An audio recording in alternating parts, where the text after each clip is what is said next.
আসসালামু আলাইকুম।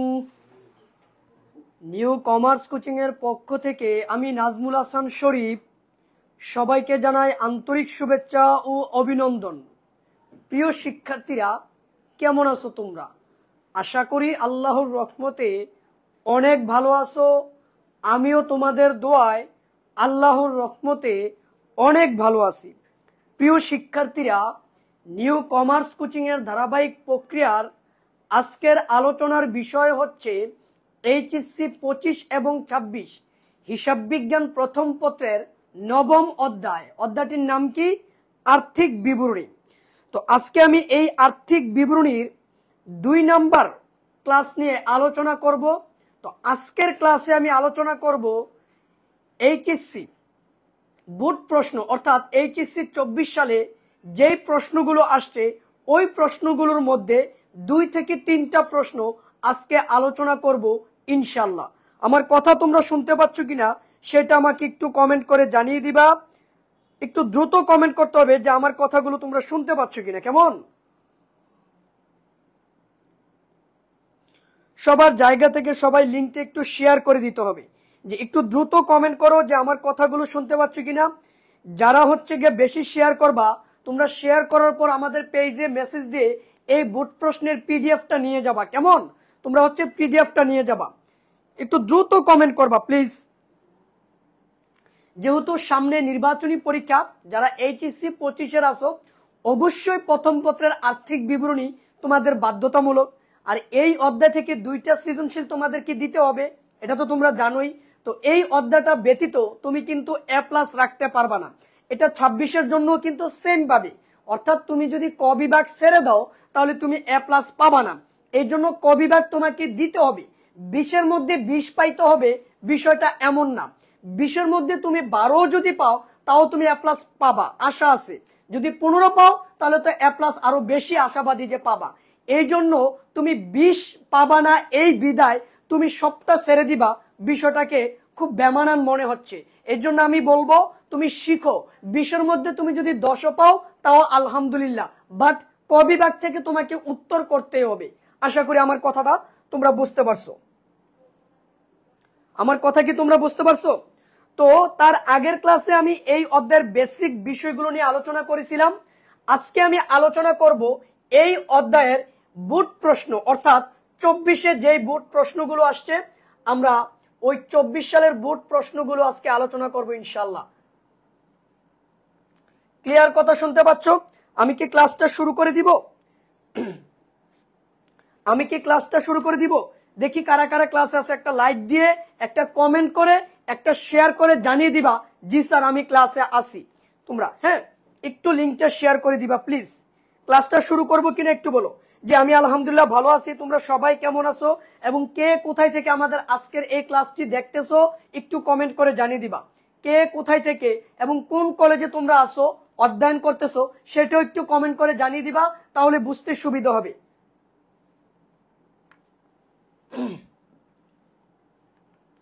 প্রথমে আলোচনা করব ঢাকা বোর্ড 24। প্রথমে আমরা আলোচনা করব কি? ঢাকা বোর্ড 24। কে কোথায় থেকে দেখতেছো এবং কে কোন কলেজে অধ্যয়ন করতেছো ওইটা একটু কমেন্ট করে জানিয়ে দিবা। আজকে আমরা আলোচনা করব ঢাকা বোর্ড 24। এই যে দেখো, ঢাকা বোর্ড 24 সালের প্রশ্নটা আমি এই জায়গায় তুলে রাখছি, এবং তোমাদের কাছে যদি প্রশ্নটা না থাকে তাহলে তোমরা প্রশ্নটা একটা স্ক্রিনশট দাও, আর যদি তোমাদের কাছে থাকে তাহলে তোমরা একটু বাহির করে নাও। কেমন? চট্টগ্রাম থেকে জি আব্দুল্লাহ আল রিয়াদ, চট্টগ্রাম গভর্নমেন্ট কলেজে পড়ো, মাশাআল্লাহ। এভাবে সবাই সবার পরিচয়টা একটু দিয়ে দিবা। ওকে, প্রশ্নটা স্ক্রিনশট দাও। এবার দেখো এই জায়গায় যেটা, এটা হচ্ছে রেওয়ামিলটা। আমরা জানি যে আর্থিক বিবরণী করার আগে আমাদের প্রশ্নে একটা কি দেওয়া থাকবে?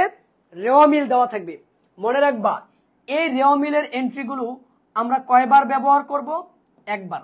অর্থাৎ রেওয়ামিলের ভিতরে যে এন্ট্রিগুলো তোমরা দেখতে পাচ্ছ এই এন্ট্রিগুলোকে আমরা একবার করে ব্যবহার করব। মনে আছে প্রথম ক্লাসে আমি কি বলেছিলাম? রেওয়ামিলের এন্ট্রিগুলো একবার যায়, সমন্বয়ের এন্ট্রিগুলো 2 বার যায়। মনে আছে কি? বলো কার কার মনে আছে? রেওয়ামিলের এন্ট্রিগুলো একবার যায়, সমন্বয়ের এন্ট্রিগুলো 2 বার যায়। এবার দেখো সমন্বয়ের এন্ট্রিগুলো কি কি আছে? আমাদের সবচেয়ে গুরুত্বপূর্ণ বিষয় হচ্ছে কি জানো? সমন্বয়ের এন্ট্রিগুলো। এই যে দেখো, সমাপনী মজুত পণ্য 25,000 টাকা মূল্যায়ন করা হয়েছে, যার বাজার মূল্য 20,000 টাকা। এখন আমার একটা প্রশ্ন তোমাদের কাছে, আচ্ছা বলো তো, সমাপনী মজুত পণ্যের ক্রয় মূল্য এবং বাজার মূল্যের মধ্যে আমরা কোনটা নিব, বেশিটা নাকি কমটা? একটু কমেন্ট করে বলতে হবে। এই যে দেখো, সমাপনী মজুত পণ্যের, এই যে দেখো, সমাপনী মজুত পণ্যের এই যে ক্রয় মূল্য 25,000 টাকা এবং বাজার মূল্য হচ্ছে 20,000 টাকা। আমরা কোনটা নিব বলতো? আমরা কি কমটা নিব নাকি বেশিটা নিব? রক্ষণশীলতার নীতি অনুযায়ী আমরা জানি সমাপনী মজুত পণ্যের ক্রয় মূল্য এবং বাজার মূল্যের মধ্যে যেটা কম আমরা সেটাই কিন্তু নিব। তাহলে অবশ্যই আমরা 20,000 টাকা নিব। উপভাড়া বকেয়া রয়েছে 3,000 টাকা। উপভাড়া এটা কিন্তু আমাদের জন্য আয়, এটা আমাদের জন্য কি আয়। তারপরে দেখো, বিক্রয়ের মধ্যে 5,000 টাকার আসবাবপত্র বিক্রয় অন্তর্ভুক্ত আছে। দেখো, আমি আসবাবপত্র বিক্রয় করছি, ভুলে এটা বিক্রয়ের ভিতরে অন্তর্ভুক্ত করে ফেলছি। একটা কথা মনে রাখবা, কোনো একটা জিনিস ভুলে যদি অন্য কোনো জিনিসের ভিতরে অন্তর্ভুক্ত হয়ে যায় তখন তাকে বাদ দিয়ে লিখতে হয়। কেমন? এরপরে দেখো, অনাদায় পাওনা 600 টাকা, যেটা দেনাদারের কাছ থেকে আদায় করতে পারবো না নিশ্চিত। অবশিষ্ট প্রাপ্য হিসাব মানে দেনাদারের উপরে 5% অনাদায় পাওনা সঞ্চিতি ধরতে হবে। আসবাবপত্রের উপরে 10% অবশ্যই ধার্য করতে হবে। ক নম্বর প্রশ্ন, প্রাপ্য হিসাবের নিট আদায়যোগ্য টাকার পরিমাণ, এটার মানে কি? এটার মানে হচ্ছে প্রাপ্য হিসাবের নিট পরিমাণ বাহির করো। তো দেখো প্রিয় শিক্ষার্থীরা, প্রাপ্য হিসাবের নিট পরিমাণ আমরা কিভাবে বাহির করব? এই যে দেখো, এটা বাহির করার জন্য সর্বপ্রথম আমাকে একটা ছক তৈরি করতে হবে। মনোযোগ দাও, দেখো আমি কিভাবে করি। আমরা প্রাপ্য হিসাবের একটা ছক তৈরি করে নিব। প্রাপ্য হিসাব মানে দেনাদার। এবার ছকটা হবে বিবরণ টাকা টাকা। তোমরা উপরে প্রশ্নের নামটা লিখে নিবা। তাহলে আমরা এই জায়গায় লিখব বিবরণ টাকা টাকা। এবার আমরা প্রাপ্য হিসাবের নিট পরিমাণ আমরা কিভাবে বাইর করব? এই যে দেখো, প্রথমে আমরা লিখব প্রাপ্য হিসাব। প্রাপ্য হিসাব কত টাকা ওইটা আমরা লিখব আগে। একে দেখো, প্রাপ্য হিসাব কত টাকা আমরা একটু প্রশ্ন থেকে দেখে নেই। প্রাপ্য হিসাব কত টাকা আমরা একটু দেখে নেই। এই যে দেখো, প্রাপ্য হিসাব 30,000 টাকা। তাহলে এই 30,000 টাকা আমরা আগে লিখবো। প্রাপ্য হিসাব কয় হাজার? 30,000 টাকা। তাহলে আমরা এই জায়গায় লিখলাম প্রাপ্য হিসাব 30,000 টাকা। এবার এই প্রাপ্য হিসাব থেকে আমি বাদ দিব অনাদায়ী পাওনা, যেটা সমন্বয়ে আছে। সমন্বয়ে যেই অনাদায়ী পাওনাটা আছে এটাকে নতুন অনাদায়ী পাওনা বলে। অনাদায়ী পাওনা সমন্বয়ে যেটা আছে এটা হচ্ছে নতুন, তো ওইটা আমরা বাদ দিব। এই যে 600 টাকা বাদ দেওয়ার পরে প্রাপ্য হিসাবের পরিমাণ দাঁড়াচ্ছে 29,400 টাকা। এবার দেখো, এবার এই যে 29,400 টাকা না, এই 29,400 টাকার উপরে তারা কি বলছে দেখো, বলছে আবার 5% সঞ্চিতি তৈরি করতে। এই যে দেখো, এই 600 টাকা তো আমি বাদ দিলাম, দেওয়ার পরে অবশিষ্ট যে প্রাপ্য হিসাব আছে ওই প্রাপ্য হিসাবের উপরে তুমি অনাদায়ী পাওনা সঞ্চিতি ধরতে হবে 5%। কেন?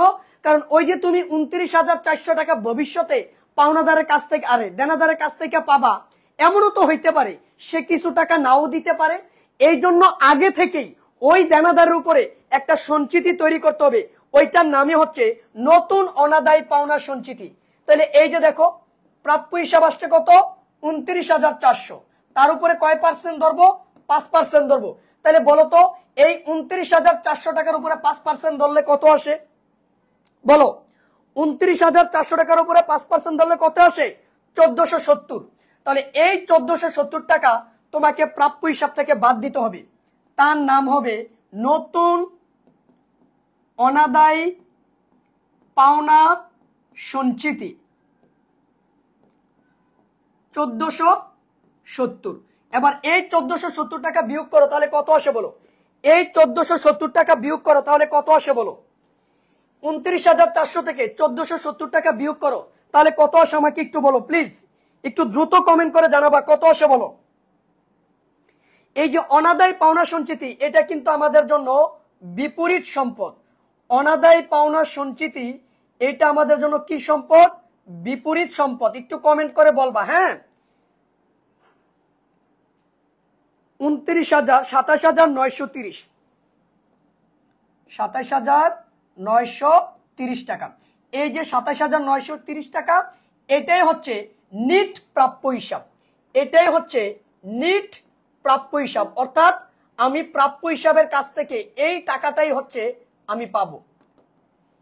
বলো বুঝতে পারছো কিনা?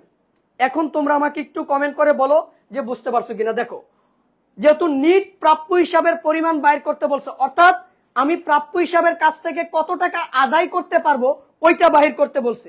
তো এটা বাহির করার জন্য আমি প্রথমে কি করব? প্রাপ্য হিসাবটা লিখে নিব। লিখার পর এই প্রাপ্য হিসাব থেকে যেই টাকাটা আমি আদায় করতে পারবো না নিশ্চিত হয়ে গেছি, ওইটা আগে বাদ দিব। এই যে এই 600 টাকা, এটার নাম হচ্ছে নতুন অনাদায় পাওনা। অর্থাৎ দেনাদারের কাছ থেকে যে টাকা আদায় করতে পারবো না নিশ্চিত, ওইটা অনাদায় পাওনা। আর অনাদায় পাওনা সঞ্চিতি কোনটা? ভবিষ্যতে দেনাদারের কাছ থেকে টাকাটা আদায় করার সময় কিছু টাকা কমও পাইতে পারি, ওই জন্য ভবিষ্যতের কথা চিন্তা করে দেনাদারের উপরে আমি একটা পার্সেন্ট ক্যালকুলেশন করে যেই সঞ্চিতিটা আমি নির্ধারণ করছি, ওইটার নামে হচ্ছে নতুন অনাদায় পাওনা সঞ্চিতি। আর নতুন অনাদায় পাওনা সঞ্চিতি এটা আমাদের জন্য কি? বিপরীত সম্পদ বা কন্ট্রা সম্পদ। তাহলে নতুন অনাদায় পাওনা সঞ্চিতি এটা আমাদের জন্য কি হিসাব? বিপরীত সম্পদ বা কন্ট্রা সম্পদ। বলো বুঝতে পারছো কিনা? বলো বুঝতে পারছো কিনা? বলো বুঝতে পারছো কিনা? না বুঝলে প্রশ্ন করবা। নতুন অনাদায় পাওনা সঞ্চিতি এটা আমাদের জন্য কোন ধরনের হিসাব? একটু কমেন্ট করবেন। নতুন অনাদায় পাওনা সঞ্চিতি এটা আমাদের জন্য কোন ধরনের হিসাব? একটু কমেন্ট করবেন প্লিজ।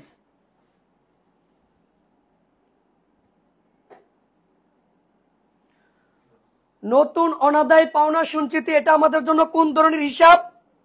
কন্ট্রা সম্পদ। এবার দেখেন খ নম্বর প্রশ্নটা কি বলছে? উক্ত বছরে বিশদ আয় বিবরণী প্রস্তুত করে প্রতিষ্ঠানের পরিচালন মুনাফা বা ক্ষতি নির্ণয় করো। অর্থাৎ আমরা পরিচালন মুনাফা বা ক্ষতি বাহির করতে বলছে। আপনারা ক্লাসে আছেন? কারা কারা ক্লাসে আছেন দেখি তো একটু আসেন। আমরা পরিচালন মুনাফা বাহির করব। অর্থাৎ বিশদ আয় বিবরণীর মধ্যে আমাদেরকে বাহির করতে হবে পরিচালন মুনাফা। বিশদ আয় বিবরণীর সম্পূর্ণটা হচ্ছে নিট মুনাফা আর কি। তো আমাদেরকে এই জায়গায় নিট মুনাফা বাহির করতে বলে নেই, আমাদেরকে বলছে পরিচালন মুনাফা পর্যন্ত বাহির করতে। তো পরিচালন মুনাফা পর্যন্ত যদি আমি বাহির করি, তাহলে পরিচালন মুনাফা বাহির করার আগে আমাকে বাহির করতে হবে মোট মুনাফা। তো মোট মুনাফা বাহির করার জন্য আমরা একটা ছক তৈরি করে নিচ্ছি। দেখো, বিবরণ টাকা টাকা টাকা। এই যে দেখো, বিবরণ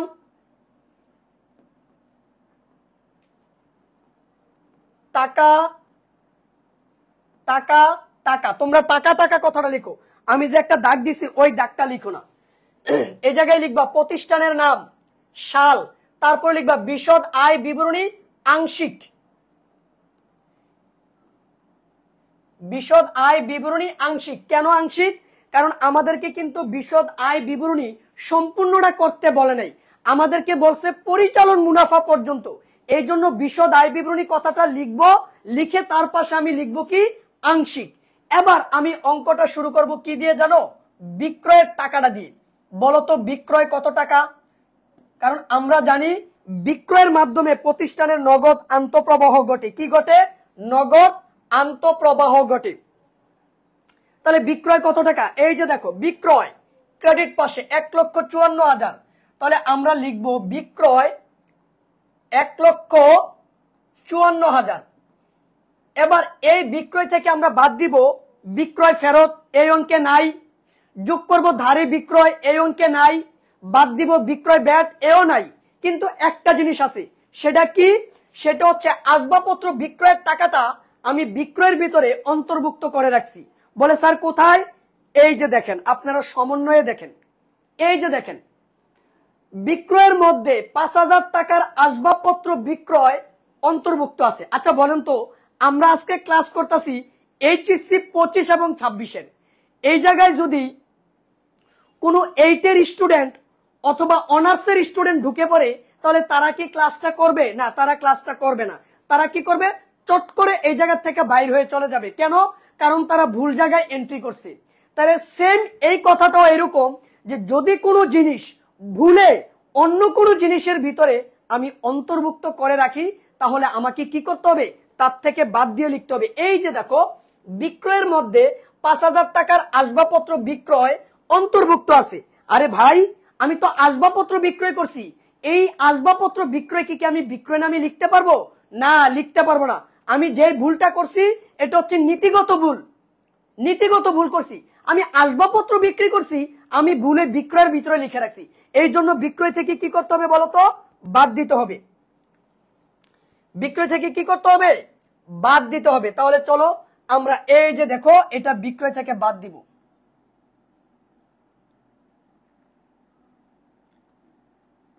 তাহলে আমরা এই জায়গায় লিখব আসবাবপত্র বিক্রয়। এটা আমি বিক্রয় থেকে বাদ দিব। তো আসবাবপত্র বিক্রয় কত? 5,000 টাকা।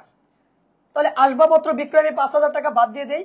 বাদ দিলে হবে 1,49,000 টাকা। এই যে 1,49,000 টাকা দেখতে পাচ্ছ, এই 1,49,000 টাকা হচ্ছে আমাদের জন্য নিট বিক্রয়। এবার এই নিট বিক্রয় থেকে আমি বাদ দিব বিক্রিত পণ্যের ব্যয়। তাহলে আমি এই জায়গায় লিখবো বাদ বিক্রিত পণ্যের ব্যয়। দেখো, এই বিক্রিত পণ্যের ব্যয়ের আরেকটা নাম আছে, জানো তোমরা সেটা কি? বলতো কমেন্ট করে। বিক্রিত পণ্যের ব্যয়ের আরেকটা নাম হচ্ছে প্রত্যক্ষ ব্যয়। অর্থাৎ যে ব্যয়গুলো ছাড়া আমরা পণ্যটাকে উৎপাদন করতে পারি না, যে ব্যয়গুলো ছাড়া আমরা পণ্যটাকে উৎপাদন করতে পারবো না, সেটাই হচ্ছে কি? বিক্রিত পণ্যের ব্যয়। এবার দেখো, এই বিক্রিত পণ্যের ব্যয়ের ভিতরে কি কি আসবে? প্রথমে আসবে প্রারম্ভিক মজুত পণ্য। এই যে প্রারম্ভিক মজুত পণ্য 43,000 টাকা। তাহলে আমরা লিখে নিই প্রারম্ভিক মজুত পণ্য। এই জায়গায় আমরা লিখবো কি? প্রারম্ভিক মজুত পণ্য 43,000 টাকা। তাহলে আমরা এই জায়গায় লিখবো প্রারম্ভিক মজুত পণ্য কত? 43,000 টাকা। তারপরে লিখবো আমি ক্রয়। ক্রয় বলতো ক্রয় কত টাকা? এই যে দেখো, এই যে দেখো ক্রয় আছে কিনা আগে দেখবা। ক্রয়, এই যে ক্রয় আছে 70,000 টাকা। তাহলে তুমি ক্রয়ের টাকাটা এই জায়গায় লিখে নাও, ক্রয় 70,000 টাকা। এবার এই ক্রয় থেকে কিন্তু অনেক কিছু যোগ বিয়োগ করার প্রয়োজন। এই ক্রয় থেকে অনেক কিছু যোগ বিয়োগ করা যায়। সেটা হচ্ছে কি? ক্রয় থেকে ক্রয় ফেরত বাদ দিতে হবে, ক্রয় ভাট্টা বাদ দিতে হবে, মালিক কর্তৃক পণ্য উত্তোলন, বিনামূল্যে পণ্য বিতরণ, আগুনে বিনষ্ট পণ্য, এই যে জিনিসগুলো অলিখিত ক্রয় বা ধারে ক্রয় যোগ করতে হবে, ক্রয় ব্যয় বাদ দিতে হবে।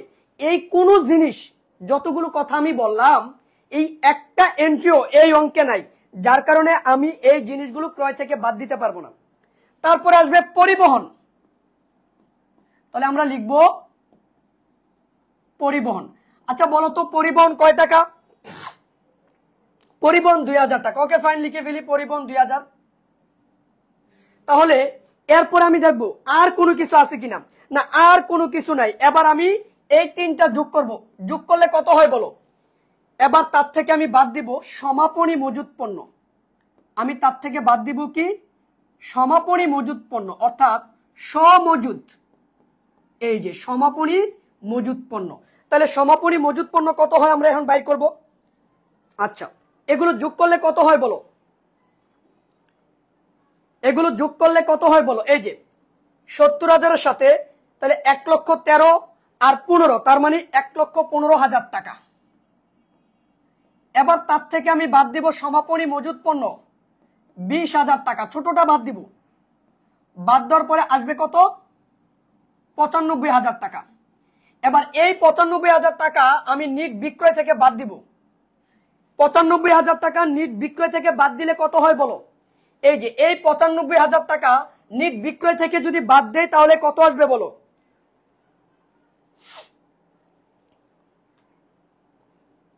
54,000 টাকা আসবে। তাহলে এই যে 54,000 টাকা, এই 54,000 টাকা হচ্ছে আমার জন্য মোট মুনাফা, এই যে দেখো আমরা মোট মুনাফাটা বাহির করতে পারলাম। এরপরে আমি বাহির করব পরিচালন মুনাফা। এবার তোমরা আমাকে বলো মোট মুনাফা পর্যন্ত তোমরা বুঝতে পারছো কিনা, এই পর্যন্ত বুঝতে পারছো কিনা সবাই একটু আমাকে কমেন্ট করে বলো। সবাই সবার জায়গা থেকে একটু অ্যালার্ট থাকো এবং একটু মনোযোগ সহকারে ক্লাসটা করো। ইনশাল্লাহ তুমি এই অধ্যায় থেকে উত্তর করতে পারবা আশা করি। আর যারা ক্লাসে আছো সবাই লাইক শেয়ার করবা, একটু লাইক শেয়ার একটু কমেন্ট দিয়ে দিবা। হ্যাঁ, ওকে। এই হচ্ছে আমাদের মোট মুনাফা। তাহলে মোট মুনাফা আমরা কিভাবে বাইর করলাম দেখো, আমরা নিট বিক্রয় থেকে বিক্রিত পণ্যের ব্যয় বাদ দিয়ে দিছি।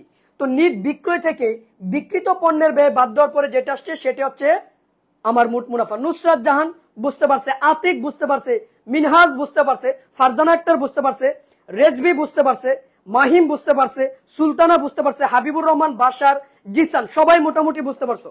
ওকে, এবার আমি যেটা করব, সৈয়দ মুমতাসির আমাদের পেড বেসের স্টুডেন্ট, অনেক লেট করে জয়েন করছো। এবার দেখো, এবার আমি যেটা করব, আমি এই মোট মুনাফা থেকে আমি পরিচালন ব্যয় বাদ দিয়ে পরিচালন মুনাফা বাহির করব। তাহলে এই যে দেখেন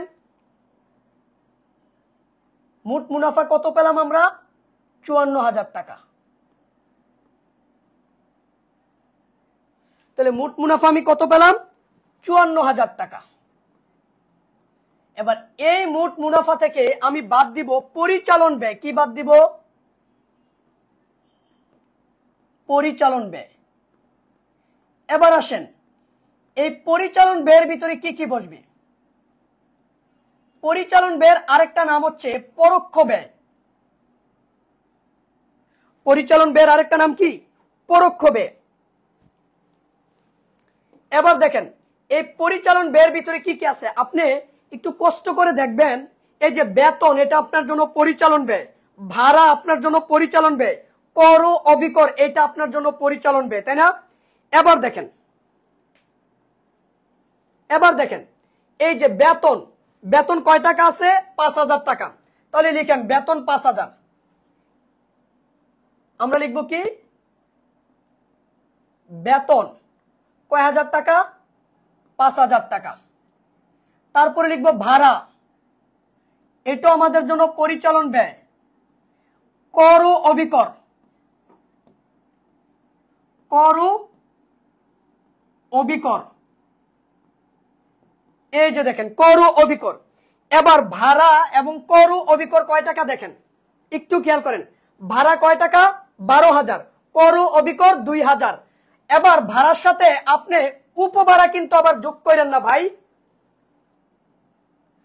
ওই যে উপভাড়া বকে আছে, ওই উপভাড়া কিন্তু ভাড়ার সাথে যোগ হয় না, মনে রাখবেন। ভাড়া এটা ব্যয় আর উপভাড়া এটা কিন্তু আমাদের জন্য আয়। উপভাড়া মানে কি জানেন, সাবলেট বুঝেন, সাবলেট। উপভাড়া মানে হচ্ছে আপনি ভাড়া নিয়ে আবার আপনি আরেকজনের কাছে ভাড়া দিচ্ছেন। মনে করেন আপনি একটা ফ্ল্যাট ভাড়া নিছেন, আপনি 2টা রুম ব্যবহার করতেছেন, একটা রুম আরেকজনের কাছে ভাড়া দিচ্ছেন। তো আপনি ওই ভাড়াটিয়ার কাছ থেকে কি পান, ভাড়া পান। তো এই জায়গায় বলছে উপভাড়া বকে আছে, ভাড়া কিন্তু বকে না, উপভাড়া। তো উপভাড়া আর ভাড়া দুইটা কিন্তু আলাদা জিনিস, তাই উপভাড়াকে ভাড়ার সাথে যোগ করা যাবে না। ওকে, কর ও অবিকর কত, কর ও অবিকর হচ্ছে 2,000 টাকা। এবার আমরা এই জায়গায় লিখবো আসবাবপত্রের অবচয়। খেয়াল করবেন, কার অবচয়, আসবাবপত্রের অবচয়। এবার দেখেন আসবাবপত্রের অবচয় আপনি কত ধরবেন বলেন তো, আসবাবপত্রের অবচয় আপনি কত ধরবেন। এই যে আসবাবপত্র কত আছে, এই যে দেখেন 60,000 টাকা। এবার আসবাবপত্র যদি 60,000 টাকা হয়, এই জায়গায় আসবাবপত্র সম্পর্কে কি বলছে, এই যে দেখেন 5,000 টাকার আসবাবপত্র আমরা বিক্রি করে দিছি। তাহলে এই যে দেখেন 60,000 টাকা থেকে আমি 5,000 টাকার আসবাবপত্র বিক্রি করে দিছি, ওইটা বাদ দিব। বাদ দেওয়ার পর থাকবে কত, 55,000 টাকা। এবার এই 55,000 টাকার উপরে কয় পার্সেন্ট, 10% আমি ধরবো। তাহলে 55,000 টাকার উপরে 10% ধরলে আমার অবচয় আসবে কত, 5,500 টাকা। কারণ এই যে আসবাবপত্রটা বিক্রি করছি, এটা কবে বিক্রি করছি এটা কোনো কিছু বলা নাই। তাহলে তোমাকে ধরে নিতে হবে বছরের শুরুতেই তুমি এই আসবাবপত্রটা বিক্রি করে দিছো, যার কারণে যেই অংশটা তুমি বিক্রি করে দিছো ওই অংশটার উপরে কোনো অবচয় ধার্য করা লাগবে না। যদি তার সাথে কোনো তারিখ থাকতো যে আমরা কত তারিখে বিক্রি করছি, তাহলে তার উপরে অবশ্যই ধরতে হইতো। যেহেতু এই জায়গায় কোনো কিছু বলা নাই, তাহলে আমি ধরে নিব এই আসবাবপত্রটা আমি বছরের শুরুতে বিক্রি করছি, যার জন্য আমি ওই বিক্রয়কৃত আসবাবপত্রের উপরে কোনো অবশ্যই ধার্য করব না না না। আশা করি বুঝতে পারছো। বলো তো বুঝতে পারছো কিনা, বলো তো বুঝতে পারছো কিনা। তাহলে আসবাবপত্রের অবচয় হবে কত? ৫৫০০। কত হবে? ৫৫০০। এই যে দেখো ৫৫০০। এবার এই জায়গায় আমি আর পরিচালন ব্যয়ের ভিতরে কি বসাবো? অনাদায় পাওনা খরচটা বসাবো। এই যে, তো অনাদায় পাওনার ভিতরে রেওয়া মিলে কিন্তু কোনো অনাদায় পাওনা দেওয়া নাই, সমন্বয় আছে, যেটা আমি কতে করছি। এই যে নতুন অনাদায় পাওনা সমন্বয় কিন্তু আছে, যেটা আমি কতে করছি। নতুন অনাদায় পাওনা ৬০০ টাকা, যেটা দেনাদার দিবে না। এবার তার সাথে আমি যোগ করব নতুন অনাদায় পাওনা সঞ্চিতি, যেটা আমি বাইর করছি ১৪৭০। এবার এই দুটো যোগ করো, যোগ করলে কত হয় বলো? যোগ করলে কত হয় বলো? ২০৭০। এবার এই সবগুলো যোগ করো, এবার এই সবগুলো যোগ করো, এবার এই সবগুলো যোগ করো, যোগ করলে কত হয় বলো? এবার সবগুলো যোগ করো, যোগ করলে কত হয় বলো? এই সবগুলো যোগ করলে আমার পরিচালন ব্যয় কয় টাকা আসে ওইটা একটু বলো। সবগুলো যোগ করলে পরিচালন ব্যয় কত টাকা আসে ওইটা একটু বলো। এই সবগুলো যোগ করলে আমার পরিচালন ব্যয় কত টাকা আসে ওইটা বলো। ২৫,০০০, ২৬,৫৭০ নাকি? ২৬,৫৭০ টাকা। এবার আসো, এবার এই ২৬,৫৭০ টাকা আমি এই টাকাটা থেকে বিয়োগ করব। বিয়োগ করো, বিয়োগ করলে কত হয় বলো? বিয়োগ করলে কত হয় বলো? বিয়োগ করলে কয় টাকা হয়? এই যে দেখো ২৬,৫৭০, এই টাকাটা তুমি ৫৪,০০০ টাকা থেকে বিয়োগ করো, বিয়োগ করলে কত আসবে? এই যে দেখো আসবে ২৭,৪৩০। এই যে ২৭,৪৩০ টাকা। তাহলে এইটাই হচ্ছে আমাদের জন্য পরিচালন মুনাফা। এটাই হচ্ছে আমাদের জন্য কি? পরিচালন মুনাফা। তো আমাদেরকে প্রশ্নে কিন্তু পরিচালন মুনাফা পর্যন্ত বাইর করতে বলছে। তাহলে এই হচ্ছে আমাদের পরিচালন মুনাফা। বলো তো বুঝতে পারছো কিনা, বলো তো বুঝতে পারছো কিনা, বলো তো বুঝতে পারছো কিনা। আসো ক্লাসে না ঘুমিয়ে গেছো? বলো তো বুঝতে পারছো কিনা। এমডি আসিফ স্যার, আপনি কোন বিশ্ববিদ্যালয় থেকে পড়াশোনা করছেন? আমি মঙ্গল গ্রহের একটা বিশ্ববিদ্যালয় থেকে পড়াশোনা করছি। আমি পড়াইতেছি আর্থিক বিবরণী। হে আছে আমার বিশ্ববিদ্যালয় নিয়ে পড়াশোনার জন্য।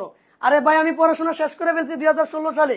হ্যাঁ, হে আছে কোন বিশ্ববিদ্যালয় থেকে পড়াশোনা করছি? মঙ্গল গ্রহে একটা নতুন বিশ্ববিদ্যালয় খুলছে, ওইটা থেকে আমি কমপ্লিট করে আসছি পড়াশোনা। তো একটু কষ্ট করে তুমিও চলে যাও ওই জায়গায়, পড়ায় মনোযোগ দাও। ক্লাসে কি আসো, বাকি যারা আছে তাদের মনোযোগ বিঘ্ন করার জন্য পড়াশোনায় মনোযোগী হোক। পোলাপেন পড়াশোনায় মনোযোগী না হয়ে ক্লাসে আসে। আপনি কোন বিশ্ববিদ্যালয়ে পড়াশোনা করছেন, আপনি কোথায় থাকেন, আপনার কি সমস্যা, এই বিষয়গুলো। এবার দেখেন গ নাম্বার প্রশ্নটা। গ নাম্বার প্রশ্নটা বলছে নিট মুনাফা ৩০,৪৩০ টাকা ধরে ৩১শে ডিসেম্বর তারিখে প্রতিষ্ঠানের আর্থিক অবস্থার বিবরণী প্রস্তুত করো। ওকে, উগান্ডা ইউনিভার্সিটি। এবার আসেন ওই যে মারুফ স্যার উগান্ডা ইউনিভার্সিটি। আচ্ছা, এবার আসেন আমরা কি প্রস্তুত করব? আর্থিক অবস্থার বিবরণী। এবার এই আর্থিক অবস্থার বিবরণীর মানে কিন্তু এই জিনিসটা, এই যে দেখেন এ সমান সমান এল প্লাস ও ই। এই যে দেখেন, অর্থাৎ আমাকে কি কি বাইর করা লাগবে? আমাকে বাইর করা লাগবে মোট সম্পদ, এ মানে সম্পদ মানে সম্পত্তি, টোটাল সম্পত্তিটা। এরপরে এই ডান পাশে আছে কি? দায় আছে প্লাস মালিকানা সত্ত্ব। তার মানে টোটাল জিনিসটা আমাকে বাইর করতে বলছে, টোটাল জিনিসটা আর্থিক অবস্থার বিবরণী। তো এই আর্থিক অবস্থার বিবরণীতে কি কি আসবে? সম্পদ আসবে, দায় আসবে আর মালিকানা সত্ত্ব আসবে। সম্পদের যেই টাকা, ওই টাকাটা দায় এবং মালিকানা সত্ত্বের টাকার সমান হইতে হবে, তাহলে তোমার অঙ্ক সঠিক। তাহলে চলো আর্থিক অবস্থার বিবরণীটা আমি কমপ্লিট করি। ওকে, আসো আর্থিক অবস্থার বিবরণীটা আমরা কমপ্লিট করি।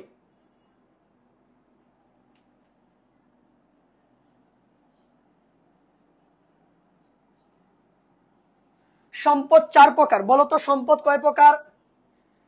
আর্থিক অবস্থার বিবরণীতে আমরা 4 ধরনের সম্পদ লিপিবদ্ধ করব। কয় ধরনের? 4 ধরনের। একটা হচ্ছে চলতি সম্পদ, দীর্ঘমেয়াদী সম্পদ, স্থায়ী সম্পদ। আমরা আর্থিক অবস্থার বিবরণীতে কোন কোন সম্পদ লিপিবদ্ধ করব বলো? চলতি সম্পদ, দীর্ঘমেয়াদী সম্পদ এবং স্থায়ী সম্পদ। তো এই আর্থিক অবস্থার বিবরণীটা আমরা তারল্যের ভিত্তিতে করব। কিসের ভিত্তিতে করব? তারল্যের ভিত্তিতে করব। যেহেতু এটা এক মালিকানা ব্যবসার আর্থিক অবস্থার বিবরণী, ভালো করে বুঝেন, যেহেতু এটা এক মালিকানা ব্যবসার আর্থিক অবস্থার বিবরণী, এই যে দেখেন আমি একটু ক্লিয়ার করে দিই। এই যে এ মানে সম্পদ। তো আমরা আর্থিক অবস্থার বিবরণীটা সাজাবো তারল্যের ভিত্তিতে। কিসের ভিত্তিতে? তারল্যের ভিত্তিতে। তো তারল্যের ভিত্তিতে যদি আমি সাজাই, প্রথমে আসবে আমার চলতি সম্পদ, তারপরে আমার আসবে দীর্ঘমেয়াদী সম্পদ,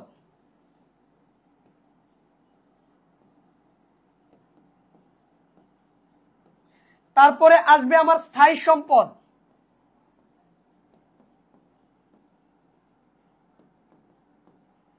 তারপরে আসবে আমার অলিক সম্পদ। এই যে দেখেন এই সম্পদগুলো, তাহলে আমরা তারল্যের ভিত্তিতে এই আর্থিক অবস্থার বিবরণীটা সাজাবো। কেমন? এরপরে দেখেন দায়। দায়ের ভিতরে আসবে 2 ধরনের জিনিস। সেগুলো কি কি? এই যে একটা হচ্ছে চলতি দায়, আর একটা হচ্ছে দীর্ঘমেয়াদী দায়। দীর্ঘমেয়াদী দায়, চলতি দায় এবং দীর্ঘমেয়াদী দায়, চলতি দায় এবং দীর্ঘমেয়াদী দায়। হ্যাঁ, চলতি দায় এবং দীর্ঘমেয়াদী দায়। এবার আসেন, যেহেতু আমি তারল্যের ভিত্তিতে সাজাবো, এখন আমি অঙ্কটা শুরু করব মোট সম্পদ দিয়ে, অর্থাৎ বাম পাশটা আগে লিখবো।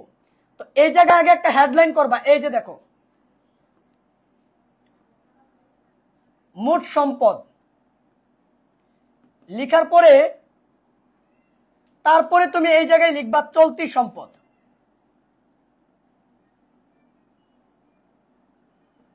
যেমন এই অঙ্কটা যে তুমি করলা, এই অঙ্কটার ভিতরে যেগুলো চলতি সম্পদ আছে, ওই চলতি সম্পদগুলো তুমি এখন খুঁজে খুঁজে বাইর করবা।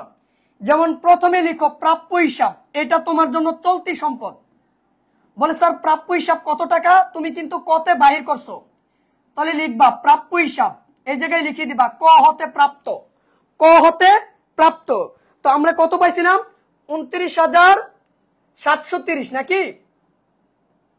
এই যে 29,730 টাকা, 29,730 টাকা। দেখো তো ঠিক আছে কিনা, আমরা একটু দেখে নিই। ও 27,930, 27,930। তাহলে আমরা কিন্তু এই জায়গায় ভুল লিখছি।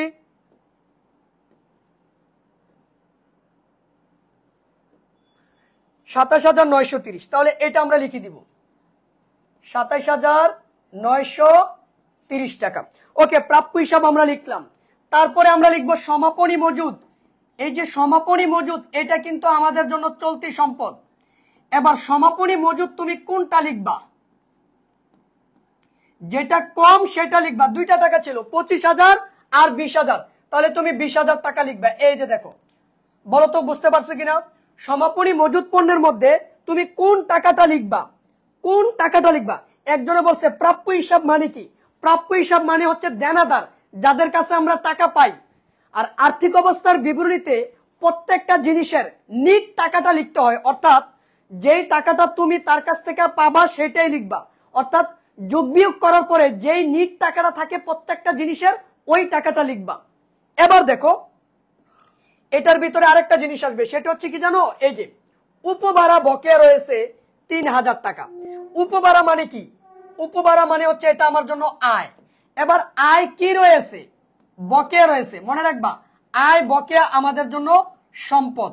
তবে এটা কোন ধরনের সম্পদ? এটা চলতি সম্পদ। ওকে, তাহলে এই যে উপভাড়া, এটা তো আয়, এটা কি রয়ে গেছে? বকেয়া রয়ে গেছে। তাহলে আয় বকেয়া আমাদের জন্য কি? চলতি সম্পদ। তাহলে এই উপভাড়ার টাকাটা আসবে। তাহলে আমরা এই জায়গায় লিখব বকেয়া উপভাড়া অথবা অনাদায়ী উপভাড়া 3000 টাকা। তাহলে লিখলাম এই জায়গায় 3000 টাকা। এবার এই হচ্ছে আমাদের চলতি সম্পদ। এবার এই চলতি সম্পদটা যোগ করো, এই তিনটা জিনিস যোগ করো দ্রুত। এই তিনটা জিনিস যোগ করো, কত আসে বলো? এই তিনটা জিনিস যোগ করলে কত আসে বলো? আমাকে একটু দ্রুত বলো। এই তিনটা জিনিস যোগ করলে কত আসে বলো?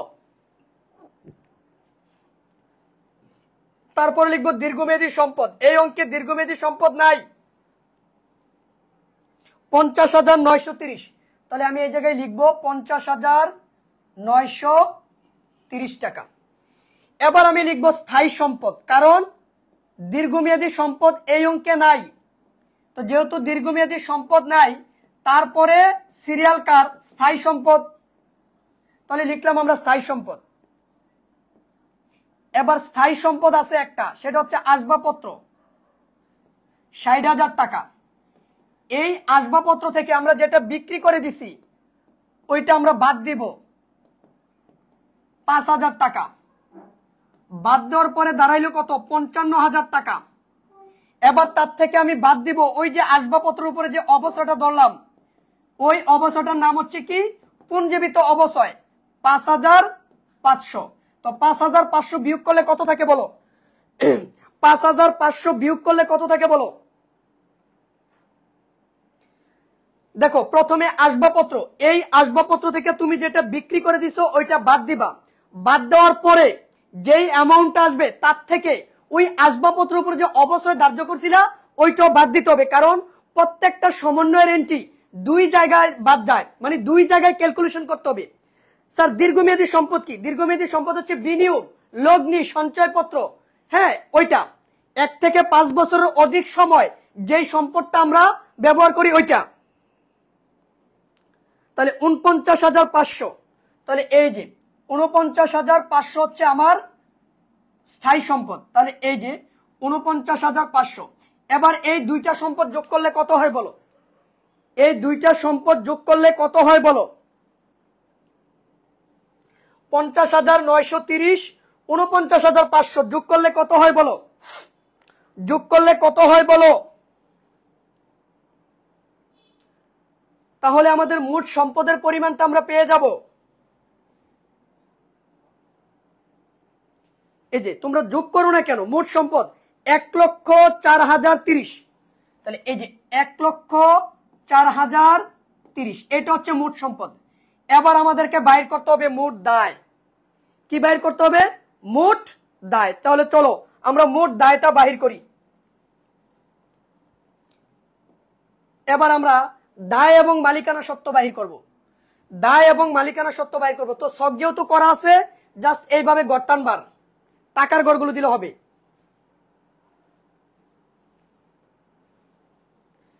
তাহলে প্রথমে আমরা বাইর করব মোট দায়।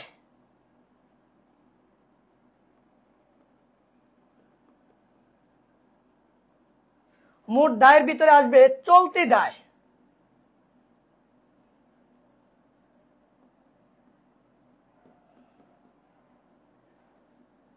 চলতি দায়ের ভিতরে একটা জিনিস আছে, সেটা হচ্ছে প্রদেয় হিসাব।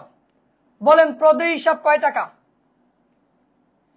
চলতি দায়ের ভিতরে একটা জিনিস আছে, সেটা হচ্ছে প্রদেয় হিসাব। বলেন প্রদেয় হিসাব কত টাকা? এই যে দেখেন প্রদেয় হিসাব, এই যে 3,600। তাহলে আমরা লিখবো কত? 3,600। তাহলে আর কি কোনো চলতি দায় আছে? না। তো যেহেতু আর কোনো চলতি দায় নাই, তাহলে আমি টাকাটাকে আউট কলামে নিয়ে নিলাম। এরপরে আমি বসাবো মালিকানা সত্ত্ব। কেমন? এরপর আমি কি বসাবো? মালিকানা সত্ত্ব বসাবো।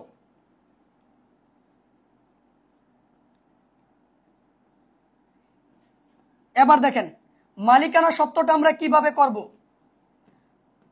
মালিকানা সত্ত্বের ভিতরে প্রথমে আসবে মূলধন। মালিকানা সত্ত্বের ভিতরে প্রথমে কি আসবে? মূলধন। মালিকানা সত্ত্বের ভিতরে প্রথমে আসবে মূলধন। তাহলে মূলধন কয় টাকা? এই যে দেখেন মূলধন, এই যে মূলধন হচ্ছে ৮১,৪০০। এই মূলধনের সাথে আপনাকে যোগ করতে হবে নিট লাভ ৩০,৪৩০। তাহলে মূলধন হচ্ছে ৮১,৪০০, তার সাথে আমি যোগ করব নিট লাভ যেটা প্রশ্নে দিয়েছে।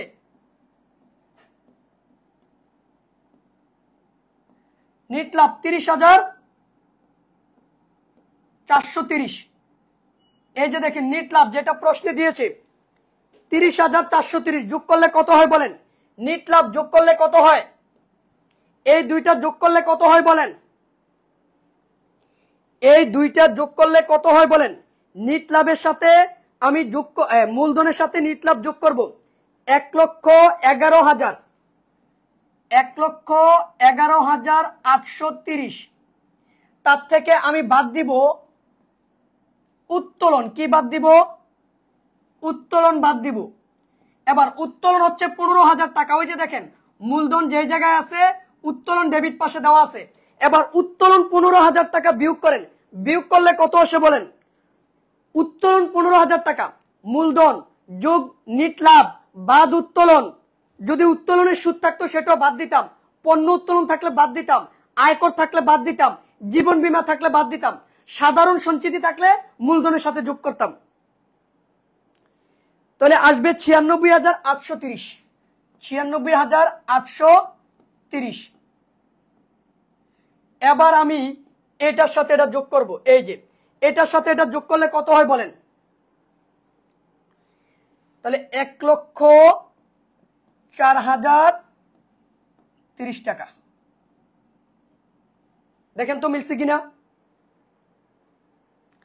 দেখেন তো মিলছে কিনা? দেখেন তো মিলছে কিনা? এবার দেখেন সম্পদ এবং দায় মিলছে কিনা? এবার দেখেন সম্পদ এবং দায়ের পরিমাণ মিলছে কিনা? যদি সম্পদ এবং দায়ের পরিমাণ মিলে যায় তাহলে বুঝতে হবে আমাদের অঙ্কটা সঠিক হয়েছে। বলেন সম্পদ এবং দায়ের পরিমাণ মিলছে কিনা? সম্পদ এবং দায়ের পরিমাণ মিলছে কিনা একটু বলবেন। আছেন ক্লাসে নাকি ঘুমিয়ে গেছেন?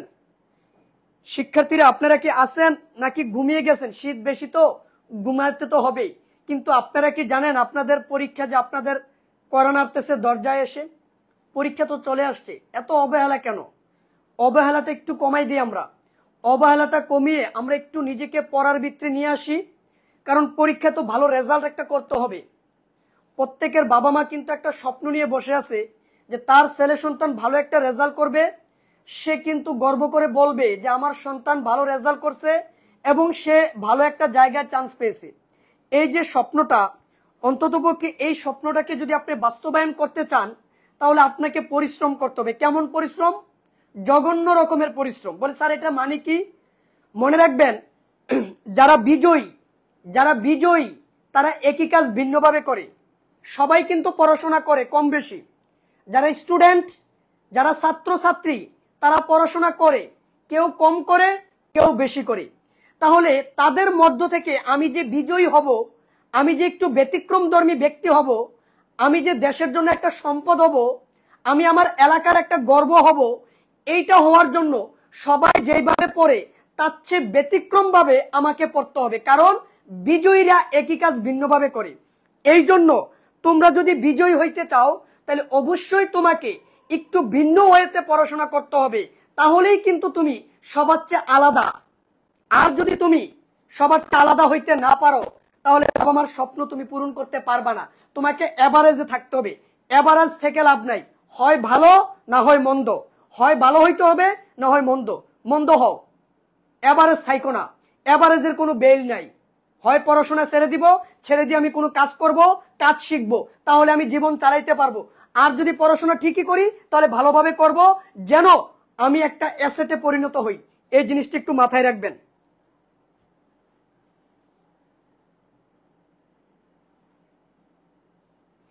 এক লক্ষ ৪,০৩০।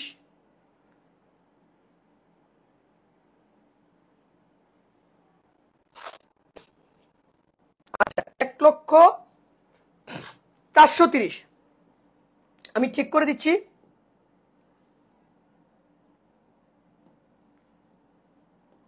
ওকে ওকে ফাইন, এবার ঠিক আছে। তাহলে তার আগেরটা আমি একটু ঠিক করে দেই। এই যে এই জায়গায় সেম ভুলটা আমরা করলাম।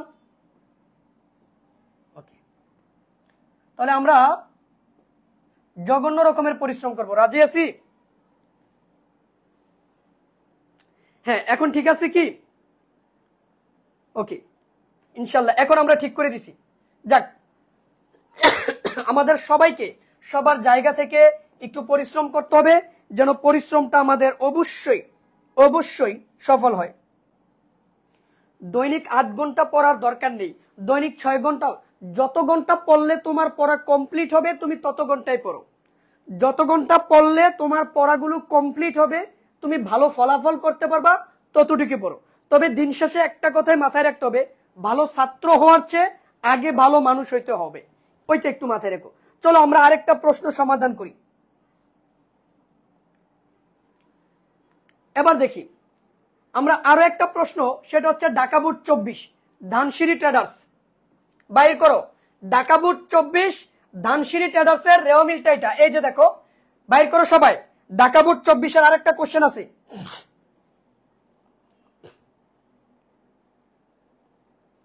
বাইর করছো সবাই?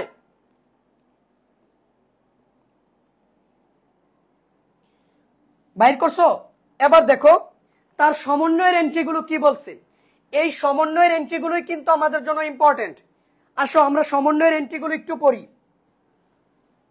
সমাপনী মজুদ পণ্য 55,000 টাকা, মূল্যায়নের পর 15,000 টাকার পণ্য আগুনে নষ্ট হয়েছে। অর্থাৎ আমরা সমাপনী মজুদ পণ্য মূল্যায়ন করছি 50,000 টাকা, এটা মূল্যায়ন করার পর আগুনে বিনষ্ট হয়ে গেছে 15,000 টাকা। তাহলে অবশ্যই এই যে আগুনে বিনষ্ট হয়েছে এই জিনিসটা সমাপনী মজুদের ভিতরে অন্তর্ভুক্ত আছে। এই সমাপনী মজুদ পণ্যটা আমি যে জায়গায় ব্যবহার করব ওই জায়গায় আমি 55,000 টাকা থেকে এই যে 15,000 টাকার আগুনে বিনষ্ট হয়েছে সেটা বাদ দিয়ে লিখবো। আশা করি বুঝাইতে পারছি। নমুনা মাফিক পণ্য বিতরণ 6,000 টাকা, বিজ্ঞাপনের 1/3 অবলোপন করো। নমুনা মাফিক পণ্য বিতরণ এটার মানে কি? এটার মানে হচ্ছে তুমি তোমার পণ্যগুলো বিনামূল্যে বিতরণ করছো বিজ্ঞাপনের জন্য, বিনামূল্যে। যেমন ডাক্তারের কাছে ওষুধ কোম্পানির লোকেরা কিন্তু নমুনা নিয়ে আসে, স্যাম্পল নিয়ে আসে, এই যে ওষুধের স্যাম্পল। এই যে ডাক্তারের কাছে যে স্যাম্পল গুলো দেয় এটার একমাত্র উদ্দেশ্য কি জানো? বিজ্ঞাপন, প্রচার করা, প্রসার করা। আশা করি বুঝতে পারছো। এরপর দেখো বিজ্ঞাপনের 3/1 অবলোপন করো। 3 নম্বর সমন্বয়, প্রাপ্য হিসাবের 2,500 টাকা আদায়যোগ্য নয়, অবশিষ্ট প্রাপ্য হিসাবের উপরে 5% অনাদায় পাওনা সঞ্চিতি তৈরি করো। আসবাবপত্রের উপরে 10% অবচয় ধার্য করো। ক নম্বর প্রশ্ন কি? বিলম্বিত বিজ্ঞাপনের পরিমাণ বাইর করো। এবার আসো বিলম্বিত বিজ্ঞাপন কি?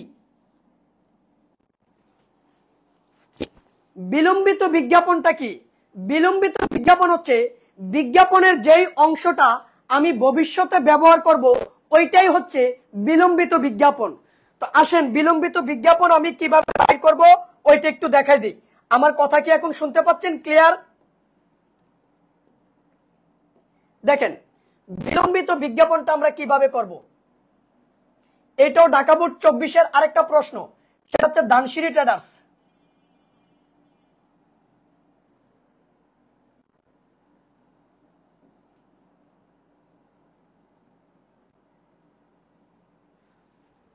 সবাই একটা ছক তৈরি করে নেবেন। বিবরণ টাকা টাকা। ক নম্বর প্রশ্নের জন্য ছকগুলো সাধারণত একই হয়। বিবরণ টাকা টাকা। প্রথমে রেও মিলে যে বিজ্ঞাপনটা আছে ওই বিজ্ঞাপনটা আমি লিখবো। এই যে রেও মিলে যে বিজ্ঞাপনটা আছে ওইটা আমি লিখবো। তো রেও মিলে বিজ্ঞাপন আছে কয় হাজার টাকা? 14,000 টাকা। এই 14,000 টাকার সাথে আমি যোগ করব ওই যে পণ্য বিতরণ, নমুনা মাফিক পণ্য বিতরণ, ওইটা আমি যোগ করব। পণ্য বিতরণ করলে বিজ্ঞাপনের পরিমাণ কি পায়? বৃদ্ধি পায়। পণ্য বিতরণ করছি 7,000 টাকা, তাহলে এটা যোগ করে নিই। যোগ করলে হবে কয় হাজার টাকা? 21,000 টাকা। তার মানে আমার টোটাল বিজ্ঞাপন হয়েছে 21,000 টাকা। টোটাল বিজ্ঞাপন 21,000 টাকা। টোটাল বিজ্ঞাপন কয় হাজার? 21,000 টাকা। ও আচ্ছা আচ্ছা, 15,000 আর 6,000। আচ্ছা দাঁড়াও আমি একটু লিখে নিই।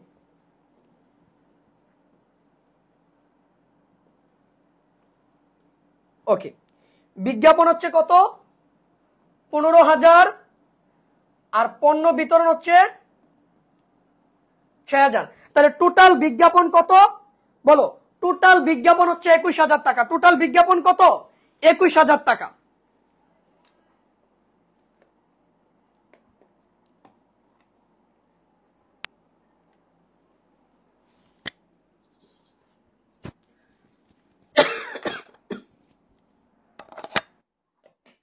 আশা করি এবার সবাই আমার কথা শুনতে পাচ্ছ। এবার টোটাল বিজ্ঞাপন কয় হাজার টাকা? 21,000 টাকা। এবার এই বিজ্ঞাপন থেকে আমাকে বাইর করতে বলছে বিলম্বিত বিজ্ঞাপন। ভাই বিলম্বিত বিজ্ঞাপন হচ্ছে বিজ্ঞাপনের যেই টাকাটা আমি ভবিষ্যতে ব্যবহার করব, ভবিষ্যতে। তো এই জায়গায় সমন্বয় কি বলছে জানো? বিজ্ঞাপনের তিনের এক অংশ, এই যে তিনের এক অংশ অবলোপন করো। অবলোপন, অবলোপন মানে ব্যয়, অর্থাৎ তুমি বর্তমান বছরে যেটা ব্যবহার করবা। তাহলে এই যে বিজ্ঞাপনের 21,000 টাকা, এই 21,000 টাকার মধ্যে তিনের এক অংশ, এই যে তিনের এক অংশ, এই যে দেখো তিনের এক অংশ, তার মানে 21,000 টাকাকে তুমি 3 দিয়ে ভাগ করো। ভাগ করলে প্রত্যেক ভাগে আসবে কত?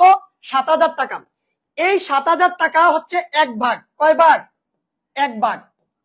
তো এই এক ভাগ অবলোপন করতে বলছে। অবলোপন মানে বর্তমান বছরে আমি যেটা ব্যবহার করব ওইটা, আর বিলম্বিত কি? যেটা আমি ভবিষ্যতে ব্যবহার করব। তো তিনের এক ভাগ অবলোপন করো, তাহলে 2 ভাগ আমার জন্য কি? বিলম্বিত। তো এক ভাগের টাকা কত? 7,000 টাকা। তার মানে 7,000 টাকা হচ্ছে আমার জন্য অবলোপন, আর বিলম্বিত হচ্ছে 14,000 টাকা। কিভাবে? এই যে দেখো অবলোপন বাদ দিয়ে আমরা এই জায়গায়, তাহলে আমি বিলম্বিতটা পেয়ে যাবো। এক ভাগ, এই যে এক ভাগ মানে 7,000 বাদ দিলে আমার এই জায়গায় থাকবে কত? 14,000। এই 14,000 টাকা হচ্ছে কয় ভাগ জানো? 2 ভাগের টাকা। আর এই 2 ভাগের টাকাটাই হচ্ছে কি? বিলম্বিত বিজ্ঞাপন, যেটা আমাকে কতে বাহির করতে বলছে। এই যে বিলম্বিত বিজ্ঞাপন 14,000 টাকা। বলো তো বুঝতে পারছো কিনা? বিলম্বিত বিজ্ঞাপন 14,000 টাকা, বুঝতে পারছো কিনা বলো তো? এই যে দেখো, মনে করো প্রত্যেক ভাগে কয় ভাগ? কয় হাজার? 7,000। এই যে 21,000 টাকা 3টা ভাগ করো। এই যে তো 3টা ভাগের মধ্যে তারা বলছে তিনের এক অংশ, এই যে তিনের এক অংশ অবলোপন করো। অবলোপন মানে হচ্ছে খরচ, ব্যয়। তার মানে 3 ভাগের এক ভাগ, এই যে 3 ভাগের এই এক ভাগ ব্যয় হিসাবে দেখাবো। আর বাকি যে 2 ভাগ আছে, এই যে 2 ভাগ, এই 2 ভাগ বিলম্বিত করতে বলছে। তাহলে এই 2 ভাগ মানে কত হাজার আসে? 14,000। তাহলে এই যে দেখো, বলো বুঝতে পারছো কিনা? বিলম্বিত বিজ্ঞাপনটা বুঝতে পারছো কিনা বলো? তাহলে ক নম্বর প্রশ্নটা বলছে বিলম্বিত বিজ্ঞাপনের পরিমাণ বাইর করতে। তাহলে বিলম্বিত বিজ্ঞাপন কয় হাজার? 14,000 টাকা। কিভাবে বাইর করছি? টোটাল বিজ্ঞাপন থেকে যেটা আমি ব্যবহার করছি ওইটা বাদ দিয়ে দিছি, বিলম্বিতটা পেয়ে গেছি। আশা করি বুঝতে পারছো। আশা করি বুঝতে পারছো। কারো যদি কোনো মন্তব্য থাকে তাহলে করতে পারো যে স্যার এই জায়গাটাতে আমার একটু সমস্যা আছে। খ নম্বর প্রশ্ন, মোট লাভ 70,000 টাকা ধরে নিট লাভ বা ক্ষতির পরিমাণ বাইর করো। অর্থাৎ মোট লাভ তারা দিয়ে দিছে, বাকি কাজটা আমাকে করতে বলছে। তাহলে মোট লাভ থেকে এখন আমি বাইর করব। একজনে বলছে স্যার আরেকবার হুজান। হুজান কি ভাই? ইব্রাহিম সরকার। আরেকবার বুঝান হবে আর কি। তো আরেকবার বুঝাবো। আচ্ছা ইব্রাহিম ভাই বলতেছে আরেকবার বুঝাইতে। দেখেন ইব্রাহিম ভাই, এই যে বিজ্ঞাপন 15,000 টাকা লিখলাম, এই বিজ্ঞাপনের সাথে বিলম্বিত বিজ্ঞাপন যেটা আছে, আরে বিনামূল্যে পণ্য বিতরণ যেটা আছে, এটা যোগ করবেন। এখন আপনার কাছে যদি প্রশ্ন না থাকে তাহলে তো আপনি বুঝবেন না। আপনার কাছে যদি প্রশ্নটা না থাকে ভাই, আপনি কিন্তু বুঝবেন না। আপনার কাছে প্রশ্নটা থাকতে হবে।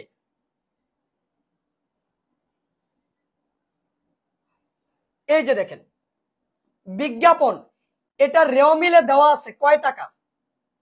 15,000 টাকা। এই 15,000 টাকার সাথে আপনি যে পণ্য বিতরণ করছেন ওইটা যোগ করবেন, যোগ পণ্য বিতরণ কয় হাজার টাকা? 6,000 টাকা। যোগ করলে আমাদের আসে টোটাল বিজ্ঞাপন 21,000 টাকা।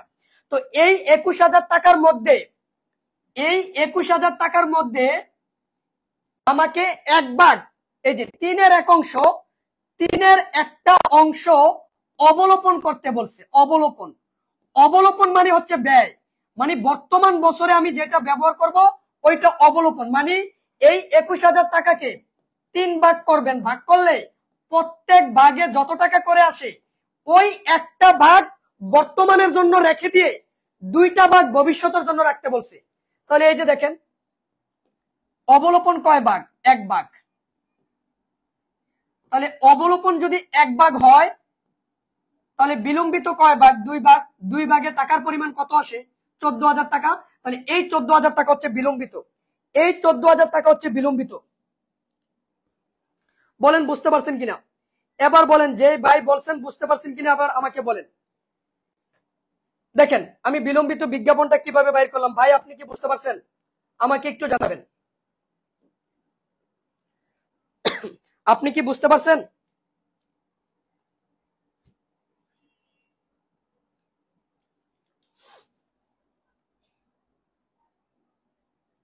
এরপরে আসেন নিট মুনাফা বাইর করতে বলছে। মোট মুনাফা দিয়ে দিছে, ওই মোট মুনাফা থেকে আমরা এখন নিট মুনাফা বাইর করব। চলেন মোট মুনাফা কিভাবে বাইর করব দেখেন। আরে নিট মুনাফা কিভাবে বাইর করব? মোট মুনাফা তো দেওয়াই আছে।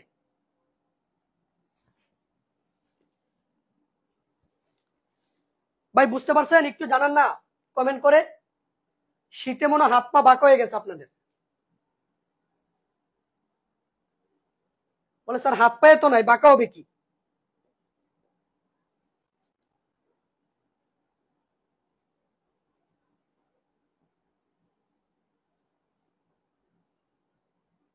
আসেন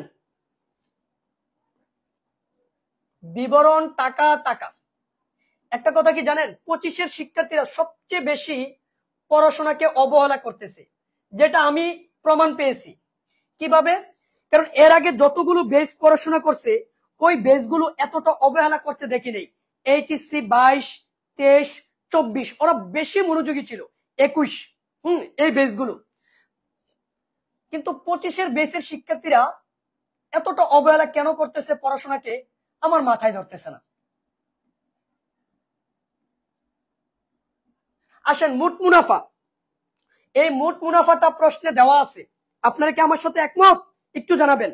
মোট মুনাফা 70,000 টাকা। তার মানে এই যে মোট মুনাফা 70,000 টাকা দেওয়া আছে ওইটা ধরেই কিন্তু আমি অঙ্কটা করব। কেমন? তাহলে লিখলাম মোট মুনাফা 70,000। এবার তার থেকে আমি বাদ দিব পরিচালন ব্যয়। কি বাদ দিব? পরিচালন ব্যয়। দেখেন ভালো করে বুঝেন,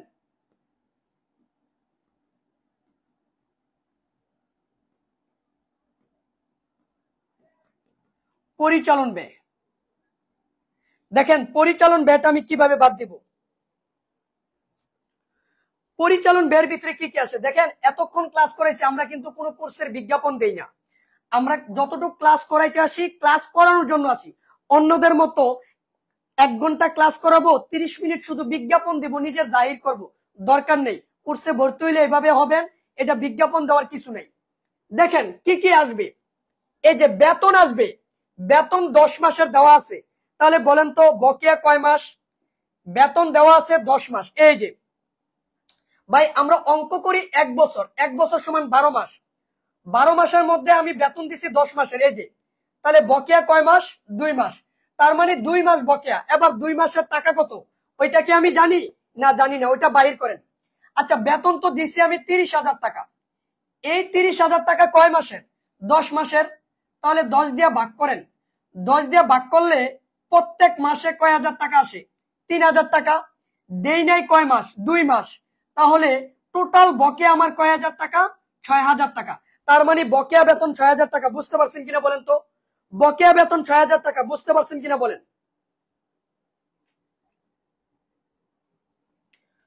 বলেন, বকেয়া বেতন ৬,০০০ টাকা, বুঝতে পারছেন?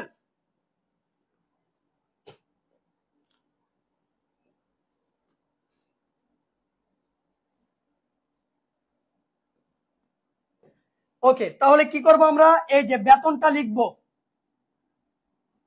বেতন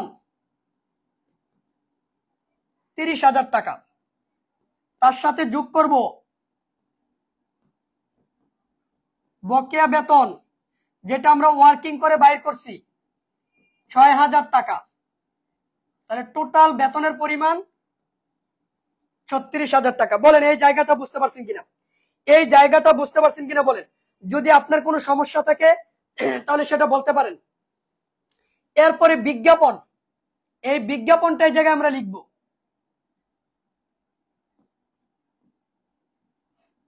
দেখেন বিজ্ঞাপন ছিল কত? ১৫,০০০ টাকা। তার সাথে আমরা যোগ করব পণ্য বিতরণ,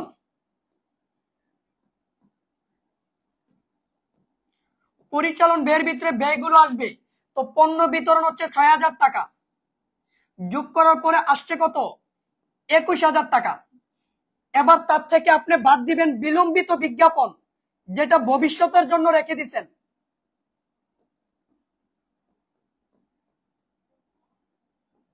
বিলম্বিত বিজ্ঞাপন কত?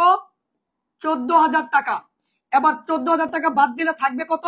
৭,০০০ টাকা। এই ৭,০০০ টাকা হচ্ছে বিজ্ঞাপন খরচ। কারণ আমরা কিন্তু এই জায়গায় খরচটা দেখাবো, আমরা কিন্তু এই জায়গায় খরচটা দেখাবো। দেখেন এই জায়গায় আমি তো লিখলাম পরিচালন ব্যয়, এই জায়গার ভিতরে শুধু খরচটা দেখাবেন। এই জন্য আপনি কি করবেন? এই যে দেখেন বিজ্ঞাপন, তার সাথে যোগ করবেন পণ্য বিতরণ, যোগ করার পরে যেই অ্যামাউন্ট আসবে ওই অ্যামাউন্ট থেকে আপনি বাদ দিবেন বিলম্বিত বিজ্ঞাপন। বিলম্বিত বিজ্ঞাপন কোনটা? বিলম্বিত বিজ্ঞাপন হচ্ছে যেটা আমি ভবিষ্যতে ব্যবহার করব, ওইটা হচ্ছে আমার জন্য অলিক সম্পদ। বিলম্বিত বিজ্ঞাপন আমাদের জন্য কি? অলিক সম্পদ। এই বিলম্বিত বিজ্ঞাপনটা আবার কোথায় ব্যবহার হবে? আর্থিক অবস্থার বিবরণীতে অলিক সম্পদের ঘরে যা ব্যবহার হবে। আশা করি বুঝতে পারছেন। এবার আসেন বিলম্বিত বিজ্ঞাপন তো আরে আমরা বিজ্ঞাপন খরচটা বাইর করলাম, এরপরে আর কি কি খরচ আছে বলেন তো? আপনারা বলেন আর কি কি খরচ আছে? আসবাবপত্রের অবচয় আছে,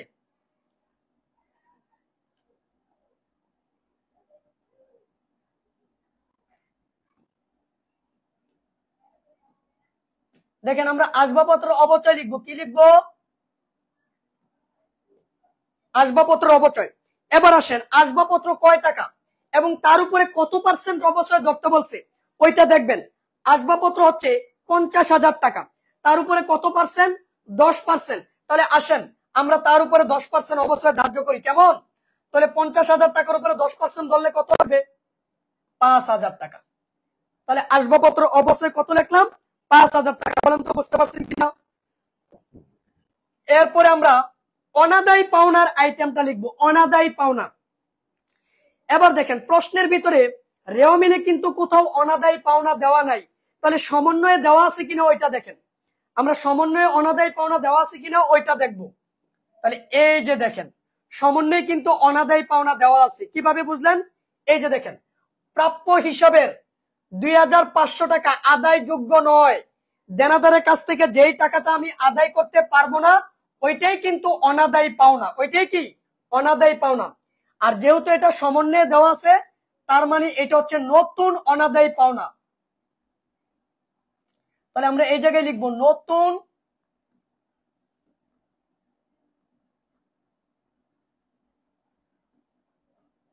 অনাদায়ী পাওনা ২,৫০০ টাকা। ২,৫০০ টাকা। এবার আমি কি করব? এই নতুন অনাদায়ী পাওনার সাথে যোগ করব নতুন অনাদায়ী পাওনার সঞ্চিতি। দেখেন এই জায়গায় স্পষ্ট বলা আছে অবশিষ্ট প্রাপ্য হিসাবের উপরে ৫% অনাদায়ী পাওনার সঞ্চিতি তৈরি করো। তাহলে প্রাপ্য হিসাব কয় টাকা? এই যে দেখেন প্রাপ্য হিসাব ৪২,৫০০। এখন আপনি কি করবেন জানেন? এই ৪২,৫০০ থেকে এই ৪২,৫০০ থেকে প্রাপ্য হিসাব যেই টাকাটা দিবে না সেটা বাদ দিবেন। এই যে 42,500 থেকে এটা বাদ দিবেন, বাদ দিলে থাকবে কত? 40,000। এবার এই 40,000 উপরে কয় পার্সেন্ট ধরবেন? 5%। ধরলে আসবে কত? 2,000 টাকা। এই 2,000 টাকায় হচ্ছে আপনার জন্য নতুন অনাদায়ী পাওনা সঞ্চিতি। নতুন অনাদায়ী পাওনা সঞ্চিতি, বলেন তো বুঝতে পারছেন কিনা? নতুন অনাদায়ী পাওনা সঞ্চিতিটা বুঝতে পারছেন কিনা দেখেন। তাহলে আমরা যোগ করব, যোগ নতুন অনাদায়ী পাওনা সঞ্চিতি, যেটা আমি দেনাদারের উপরে ধার্য করছি 2,000 টাকা। তাহলে আমাদের ইন টোটাল অনাদায়ী পাওনা খরচ হবে কত? 4,500 টাকা। কত টাকা? 4,500 টাকা। বলেন বুঝতে পারছেন কিনা?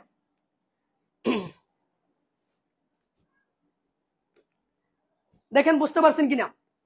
এবার আমার সবগুলো খরচ আমি যোগ করব কিভাবে? এই যে দেখেন, এই জায়গায় 36,000, এই জায়গায় 7,000 যোগ করলে কত হয় দেখেন? 36,000, 7,000, 43,000, তাই তো? এই 43,000 সাথে যোগ করেন 5,000, তাহলে কত হবে? 48,000।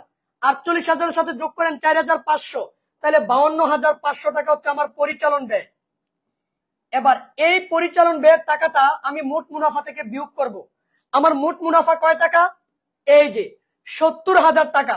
70,000 টাকা থেকে 52,500 টাকা বিয়োগ করলে কত হয় বলেন?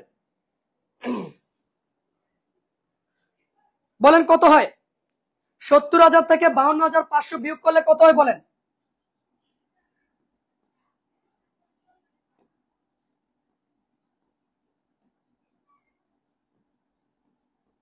বিয়োগ করার পর যে অ্যামাউন্ট আসবে ওইটাই হচ্ছে পরিচালন মুনাফা। কত আসে বলেন? 17,500। এই 17,500 টাকা হচ্ছে আমার জন্য পরিচালন মুনাফা। এই 17,500 টাকা হচ্ছে আমার জন্য কি? পরিচালন মুনাফা। এবার আমি তার সাথে যোগ করব অপরিচালন আয়। কি যোগ করব? যোগ অপরিচালন আয়।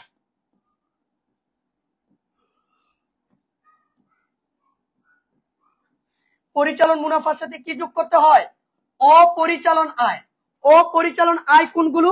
বাট্টা প্রাপ্তি, কমিশন প্রাপ্তি, বিনিয়োগের সুদ, ব্যাংক জমার সুদ, লভ্যাংশ প্রাপ্তি, ভাড়া প্রাপ্তি। তো এই জিনিসগুলোর ভিতরে এই জায়গায় একটা জিনিস আছে, এই যে দেখেন, এই যে ঋণ, ঋণের সাথে কিন্তু পার্সেন্ট আছে, মনে রাখবা। ঋণ, বিনিয়োগ, এই জিনিসগুলোর সাথে যদি পার্সেন্ট থাকে, ঋণ, বিনিয়োগ, ব্যাংক জমা অতিরিক্ত, এটা নোট আকারে লিখে রাখো। ঋণ, বিনিয়োগ, ব্যাংক জমা অতিরিক্ত, ব্যাংক জমা অতিরিক্ত, প্রদেয় নোট, প্রদেয় নোট, এই জিনিসগুলোর সাথে যদি পার্সেন্ট থাকে তাহলে তার উপরে সুদ ধরতে হবে। এই জিনিসগুলোর সাথে যদি পার্সেন্ট থাকে তাহলে তার উপরে সুদ ধার্য করতে হবে। তার মানে এই যে দেখো, এই যে বিনিয়োগ, তার উপরে পার্সেন্ট আছে, তার মানে সুদ ধরতে হবে। বিনিয়োগ কয় টাকা? 50,000। তাহলে এই যে দেখো 50,000, তার উপরে সুদ ধরবো 12%। তাহলে 50,000 টাকার উপরে যদি আমি 12% ধরি তাহলে কত আসে বলো? 50,000 টাকার উপরে 12% ধরলে আমার আসবে 6,000 টাকা। এবার এই 6,000 টাকায় কিন্তু আমি নিব না, আমি কত টাকা নিব? এই যে আমি বিনিয়োগ করছি কত তারিখে? আমি বিনিয়োগ করছি 2023 সালের 3 মাসের মাথায়। তাহলে 3 মাস থেকে 12 মাস, অর্থাৎ আমি জানুয়ারি, ফেব্রুয়ারি, মার্চের 1 তারিখে বিনিয়োগ করছি। তাহলে মার্চ থেকে ডিসেম্বর, এই যে 3 মানে কি? মার্চ, অর্থাৎ আমি মার্চের 1 তারিখে বিনিয়োগ করছি। তাহলে মার্চ থেকে ডিসেম্বর পর্যন্ত গণনা করে, যে March, March, April, May, June, July, August, September, October, November, December. তাহলে আমি কয় মাসের সুদ নিব? 10 মাসের। কয় মাসের? 10। তাহলে আমি 10 দিয়ে গুণ করব, 12 দিয়ে ভাগ করব। কেন 12 দিয়ে ভাগ করব? 1 বছর সমান 12 মাস। তাহলে ক্যালকুলেশন করলে আসবে 5,000 টাকা। তার মানে বিনিয়োগের সুদ 5,000 টাকা। বলেন বুঝতে পারছেন কিনা? বিনিয়োগের সুদ 5,000 টাকা। বলেন বুঝতে পারছেন কিনা? বিনিয়োগের সুদ 5,000 টাকা। ঘুমাই গেছে রে ওরা রে, আমার মনে হয় যে সবগুলো ঘুমাই গেছে গা। এগুলোর কি করা উচিত? এই শীতের ভিতরে ফ্রিজ থেকে পানি বাইর করে ওই ঠান্ডা পানি একদম দিয়ে দেওয়া উচিত শরীরের ভিতরে। বলেন বিনিয়োগের সুদ বুঝতে পারছেন কিনা? আবার দেখেন, যারা বুঝেন নাই, বিনিয়োগ করছেন কয় হাজার? 50। কয় পার্সেন্ট ধরবেন? 12%, আসবে কয় হাজার? 6,000। আপনি 6,000 টাকা নিবেন না, তাহলে কত টাকা নিবেন? কত টাকা নিবেন? এই যে দেখেন, আপনি বিনিয়োগ করছেন কত সালে? 23 সালে। 23 সালের কোন মাসে? 3 মাস। 3 মাস মানে কি? মার্চ। মার্চের 1 তারিখে। তার মানে আমি যেই তারিখে বিনিয়োগ করছি ওই তারিখ থেকে ডিসেম্বর পর্যন্ত যত মাস হবে তত মাসের সুদ আমি পাবো। তাহলে March, April, May, June, July, August, September, October, November, December, ভাই কয় মাস? 10 মাস। তাহলে আমি 10 মাসের সুদ পাবো। তাহলে এই টাকাটাকে 10 দিয়ে গুণ, যত মাসের সুদ পাবো তত দিয়ে গুণ। 1 বছর সমান 12 মাস, 12 দিয়ে ভাগ। কেন? এই টাকাটা হচ্ছে 1 বছরের টাকা। তাহলে ক্যালকুলেশন করলে আসবে কত? 5,000 টাকা। তার মানে আমি 5,000 টাকা সুদ পাবো।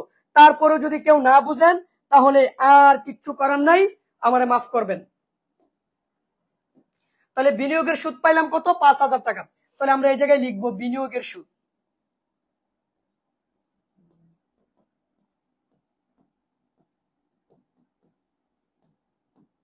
বিনিয়োগের সুদ কয় টাকা?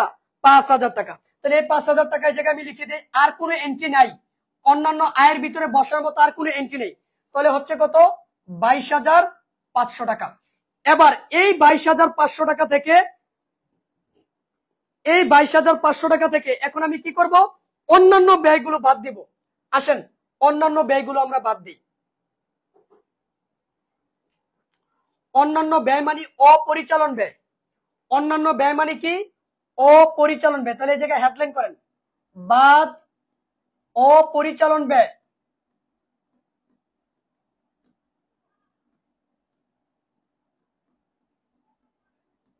এই অপরিচালন ব্যয়ের ভিতরে প্রথমে আসবে আগুনে বিনষ্ট পণ্য। এই যে আগুনে বিনষ্ট পণ্য, ওইটাকে তোমার বিবিধ ক্ষতি নাম দিয়ে লিখতে হবে। চুরি হয়ে যাওয়া, হ্যাঁ, আগুনে বিনষ্ট, হারিয়ে যাওয়া, এই জিনিসগুলোকে বিবিধ ক্ষতি নামে লিখতে হবে। এটা সমন্বয়ে দেওয়া আছে দেখেন 15,000 টাকা। ওই যে সমাপনী মজুত পণ্য মূল্যায়নের পর, সমাপনী মজুত পণ্য মূল্যায়নের পর আগুনে বিনষ্ট পণ্য 15,000 টাকা, ওইটা আমার জন্য বিবিধ ক্ষতি। এবার আরেকটা জিনিস আসবে, সেটা হচ্ছে ঋণের সুদ। বলে স্যার কিভাবে বুঝবো? এই যে দেখেন, বোঝার জন্য তো আপনাকে একটা নিয়ম আমি বলে দিছি। এই যে দেখেন ঋণের সাথে পার্সেন্ট আছে, যেহেতু ঋণের সাথে পার্সেন্ট আছে তার মানে ঋণের উপরে সুদ ধরতে পারবো। ঋণ কয় টাকা? 80,000 টাকা। তাহলে লিখেন এই জায়গায় 80,000, কয় পার্সেন্ট? 10%। আসবে কয় হাজার? 8,000। এবার 8,000 টাকা কিন্তু আমি ঋণের সুদ দিব না। কত মাসের সুদ দিব? আমি যেই তারিখ থেকে ঋণ নিছি ওই তারিখ থেকে ডিসেম্বর পর্যন্ত। আমি ঋণ নিছি 7 মাসের 1 তারিখে, তাহলে 7 থেকে 12 গণেন। 7, 8, 9, 10, 11, 12, আমি 6 মাসের ঋণের সুদ দিব। তাহলে 6 দিয়ে গুণ, 12 দিয়ে ভাগ। তাহলে ঋণের সুদ আসবে কয় হাজার টাকা? 4,000 টাকা। ঋণের সুদ কয় টাকা? 4,000 টাকা। বলেন তো বুঝতে পারছেন কিনা? ঋণের সুদ 4,000 টাকা। বলেন তো বুঝতে পারছেন কিনা? তাহলে এই যে, তাহলে আমরা এই জায়গায় লিখবো ঋণের সুদ।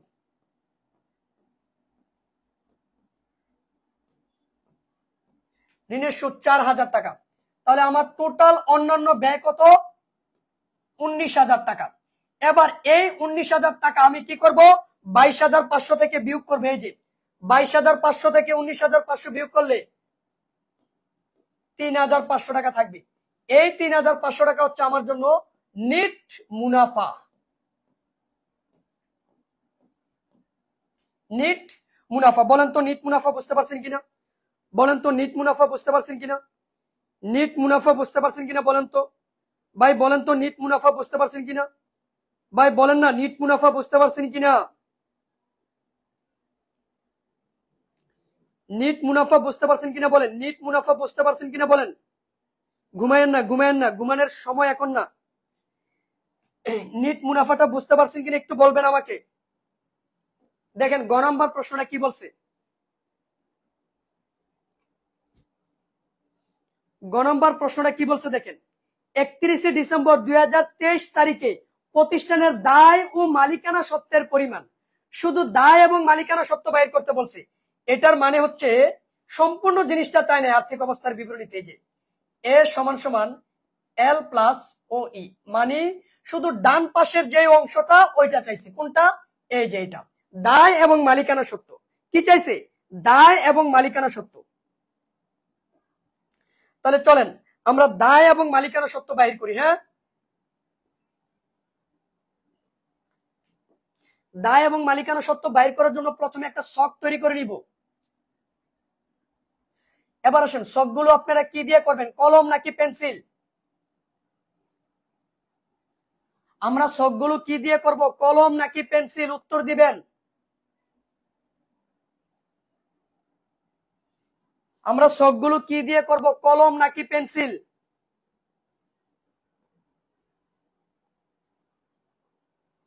অবশ্যই আমরা পেন্সিল দিয়ে করব। কি দিয়ে করব? পেন্সিল দিয়ে। তাহলে ছকটা তৈরি করি আমরা। বিবরণ টাকা টাকা টাকা। এবার আমি প্রথমে লিখব মোট দায়।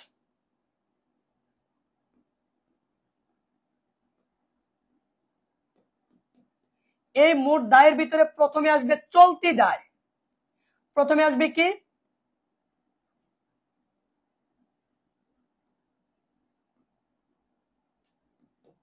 চলতি দায়। বলেন প্রথমে কি আসবে? চলতি দায়। চলতি দায়ের ভিতরে প্রথমে আসবে দেখেন প্রদেয় হিসাব। বলেন তো প্রদেয় হিসাব কয় টাকা? বলেন প্রদেয় হিসাব কয় টাকা?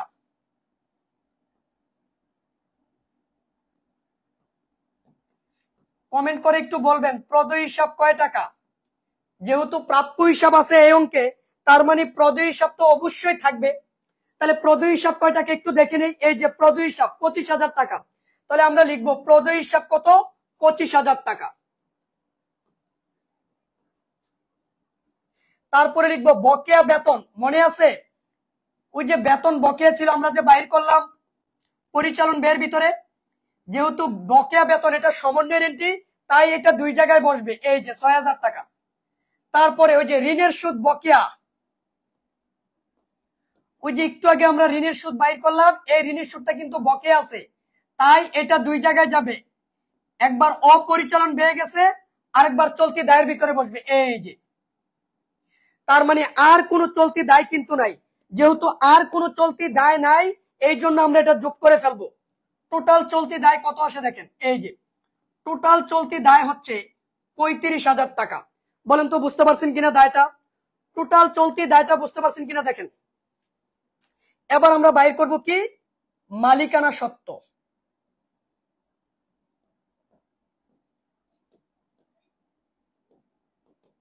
এবার দেখেন এই মালিকানা সত্ত্বের ভিতরে বলেন বুঝতে পারছেন কিনা,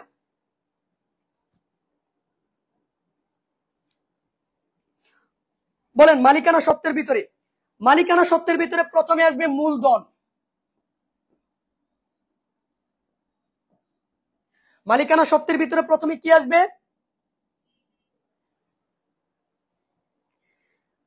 দেখো মালিকানা সত্ত্বের ভিতরে মালিকানা সত্ত্বের ভিতরে প্রথমে আসবে মূলধন। দেখো মূলধন কয় টাকা আছে?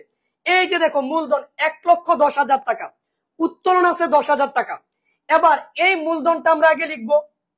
মূলধনটা আমরা আগে লিখবো 1,10,000।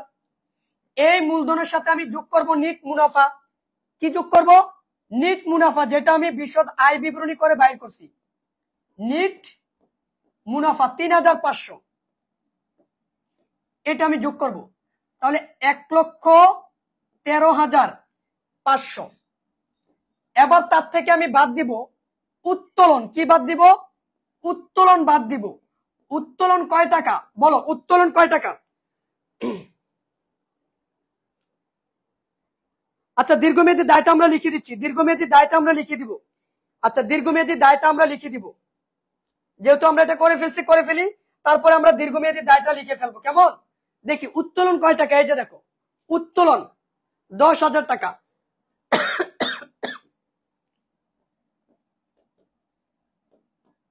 তাহলে 1,03,500, এটা হচ্ছে মালিকানা সত্ত্ব।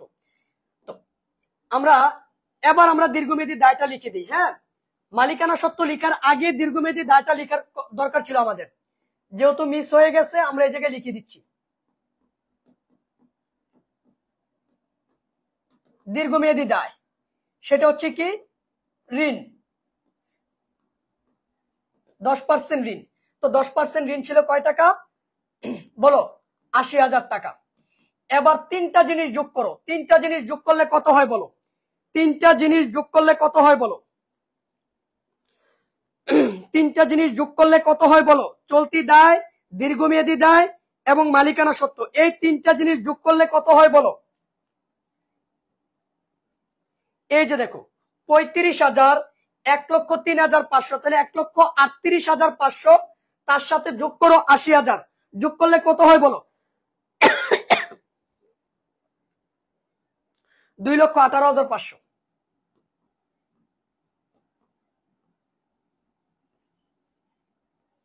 এটাই হচ্ছে এই যে এল এবং ও ই, এই যে এই জিনিসটা দায় এবং মালিকানা সত্ত্ব, দায় এবং মালিকানা সত্ত্ব, দায় এবং মালিকানা সত্ত্ব। বলো তো বুঝতে পারছো কিনা? বলো তো বুঝতে পারছো কিনা? একটু কমেন্ট করে আমাকে বলো। আজকে যে আমরা ঢাকা বোর্ড 2টা প্রশ্ন আলোচনা করলাম, আমরা যে আজকে ঢাকা বোর্ড এর 2টা সৃজনশীল প্রশ্ন আমরা আলোচনা করলাম, তোমরা বুঝতে পারছো কিনা দেখো। দেখো আর্থিক বিবরণী একেবারেই যে কঠিন এটা বলা যাবে না। সমন্বয় রেওমিলটা করেন স্যার, সংশোধনী রেওমিলটা, জি আচ্ছা করাবনি। তাহলে আর্থিক বিবরণী এটা যে কঠিন এটা বলা যাবে না।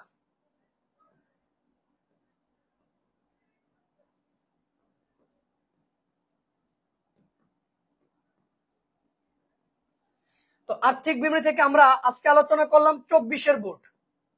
তো তোমরা বাসায় এইচডব্লিউ করতে হবে, যদি তুমি এইচডব্লিউ না করো তাহলে তো হবে না, তাই না?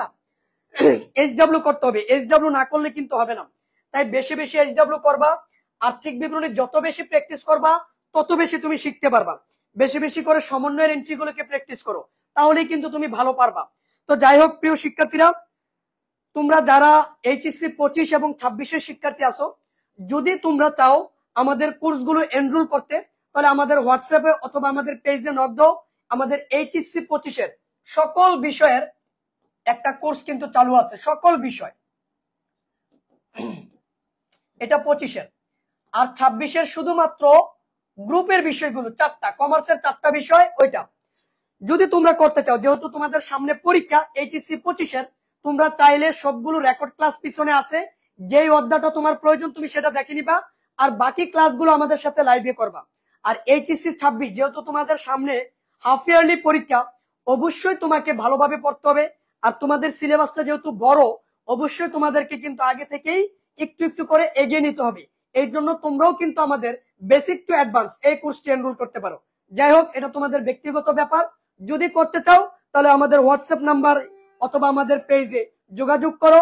আজকে এই পর্যন্ত, ইনশাল্লাহ পরবর্তী ক্লাসে আমরা 23-এর আরো কিছু গুরুত্বপূর্ণ সৃজনশীল প্রশ্ন আলোচনা করব। ভালো থাকো, সুস্থ থাকো, আসসালামু আলাইকুম।